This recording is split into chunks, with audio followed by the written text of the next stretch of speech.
it would take someone 5 minutes to Google Jake Tapper, Donald Trump, to see that Jake Tapper has consistently, frequently likened President Trump to Adolf Hitler. Ma'am, I'm going to stop this interview if you continue to attack my colleagues.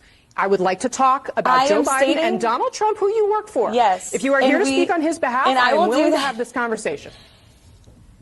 I am stating facts that your colleagues have stated in the past. Okay, now, I'm sorry, guys. We're going to come back out to the panel. Caroline, thank you very much for your time. You are welcome to come back at any point. She is welcome to come back and speak about Donald Trump, and Donald Trump will have equal time to Joe Biden when they both join us now at later this week in Atlanta for this debate.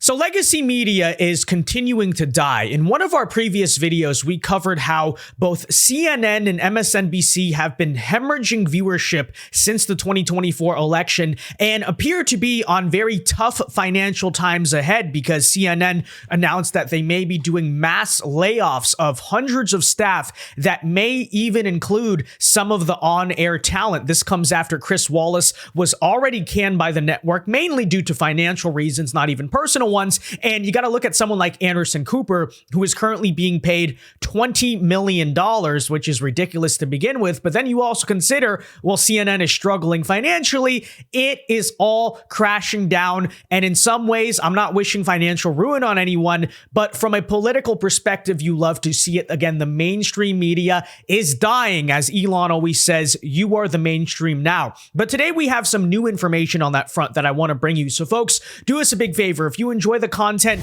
make sure you hit that like button down below and subscribe if you are new. And why should you subscribe? Because it ensures we can keep bringing you these videos. We are on the path to 400,000 subscribers. Help us get there before Donald Trump's inauguration. Support the content by hitting that red button down below. It's totally free, by the way.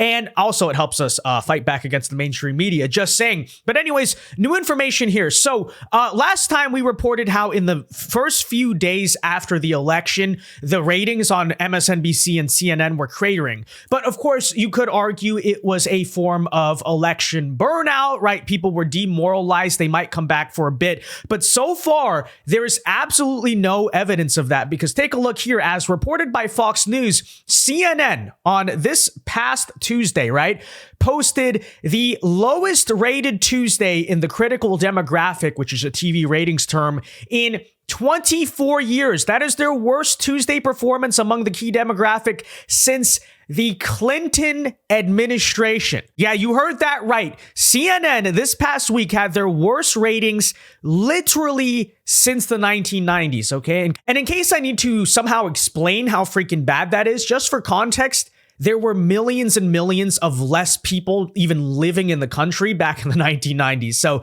that is absolutely insane. And take a listen now to how the CNN hosts are coping with the fact that nobody's watching them anymore. Nobody trusts the mainstream legacy media, because newsflash, especially Brian Stelter, who does a whole thing for years about how you need to trust the media. Everything we tell you is true. How dare you question us? Again, not having a very good time dealing with the fact that they may be getting canned soon. But I want to recognize that for all the flaws of the mainstream media, and we have a lot of them, it's not just the media's fault that trust has been declining for decades. It's also decades of attacks by politicians. That is the main issue, is that, like, I mean, yeah, it could be that the Washington Post is endorsing candidates, or it could be that there are millions of voters who believe lying politicians who tell them lies, knowing that they are. I mean, that could be the problem too. Unbelievable. So, as usual, as we've seen from the left-wing side in regards to everything after this election and even before it, they refuse to take accountability for literally anything. So Brian Stelter says the reason the American people have stopped trusting the mainstream media, characters like himself, is not because of anything they did. It's because of the politicians lying and demonizing us. Except when you actually look at the opinion polls, many of the ones he's citing about how Americans do not trust the media, they say the same exact thing about the politicians, right? What you find from the opinion poll is American people overwhelmingly both don't trust the politicians, don't trust Congress especially, and don't trust the news media, okay? And the reason why, Brian, is not because the politicians are demonizing you. Again, we just pointed out the American people don't trust the politicians either. It is largely actually because you guys have now sided with the politicians. You guys are running cover for them constantly. Oh, they'll listen to these lying politicians. You are the one who is listening to the lying politicians. You constantly say everything the government tells us is true. If you question anything that our bureaucracy or government or whatever says, then you're a crazy conspiracy theorist. And that, at least historically, Brian, is not the job of the news media. It's called a free press and not a state-run press for a reason, because generally throughout U.S. history, the expectation from the press, on top of the fact that they're just going to report the news honestly, is that they will question powerful people, right? They will look into the government. They will question the politicians. They will try to hold them accountable. They'll go to big business and investigate the corporate CEOs and do all, right? That is historically why the American people trust the media, because there was a perception, at least back in the day, that the media was separate from the government and it would give you the truth when the government agencies, when the big business and all that stuff were lying to the people. But now it's the exact opposite, right? You guys are really no better than state-run media because you run all of these same defenses. But anyways, let's get into some more information on this. So according to reporting from the Washington Times about CNN's cratering ratings and lending and pending layoffs. So check this out. Layoffs, salary cuts, and reorganization are coming to CNN after it saw less than stellar ratings for its election night coverage. According to reports, CEO Mark Thompson will oversee significant cuts to the TV channel's news divisions and is pushing for a major reorganization of its primetime lineup. The layoffs are expected to affect TV production teams mainly as the company shifts toward a digital-first model. CNN has not confirmed how many employees will be fired. The shakeup comes after CNN saw disappointing viewership for its election coverage last week. According to Nielsen ratings, CNN garnered only 5.1 million viewers versus MSNBC's 6 million and Fox News' 10 million. The article here also points out that Chris Wallace announced on Monday that he would be leaving the network. Apparently, the network already has laid off 100 staffers, or 3% of its workforce, and they have now launched an online paywall. So there you have it, right? Even on election night 2024, CNN saw highly disappointing ratings. And what is a big reason for that? And this is very interesting. And this is also another predictor I had as to why I thought Trump was going to win the election is, I guess, the hope. And part of the reason that perhaps CNN secretly kind of wanted Trump to win again is they were hoping that they could capitalize and monetize off of the Trump derangement syndrome, much like they did in the first term. But the issue is, have you noticed? Look at those ratings right there. The energy just no longer existed for it. And I noticed that as well in the culture leading up to this election. And as an example, again, Trump derangement syndrome, just with the masses in America, is not as strong as it used to be. Think to your personal life for a second.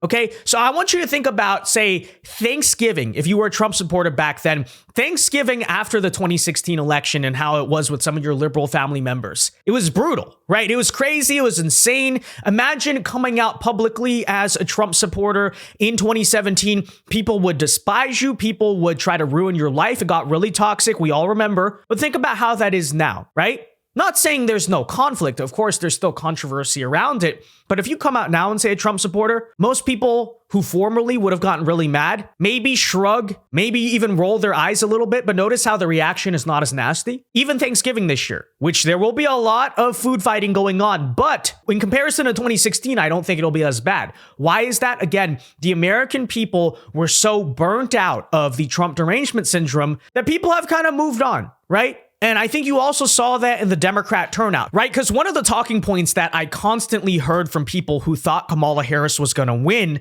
is that you just underestimate how many people in this country deeply despise Donald Trump, right? You underestimate the Trump derangement syndrome in a lot of people. And look, it's certainly there still. But what I would always say in response is, yeah, but I don't think there's as much Trump derangement syndrome anymore as there used to be, because I just noticed that in the culture. And now you translate that to the election results, the popular vote, the sweeping mandate, and the fact that, you could talk about the comparison to the 2020 vote totals, and maybe there's other things at play. But I also think to some degree, a lot of people who were very angry at Trump back then and showed up to vote against them and we're going to resist. Now they just don't care. They've checked out of politics. Maybe they even support Trump, but the enthusiasm to get behind the Trump derangement is just not as there anymore. And going forward, I don't know what the mainstream media is going to do about that, because CNN, MSNBC, all these networks are still trying to run with the same Trump derangement syndrome playbook. But notice how it doesn't work as well anymore.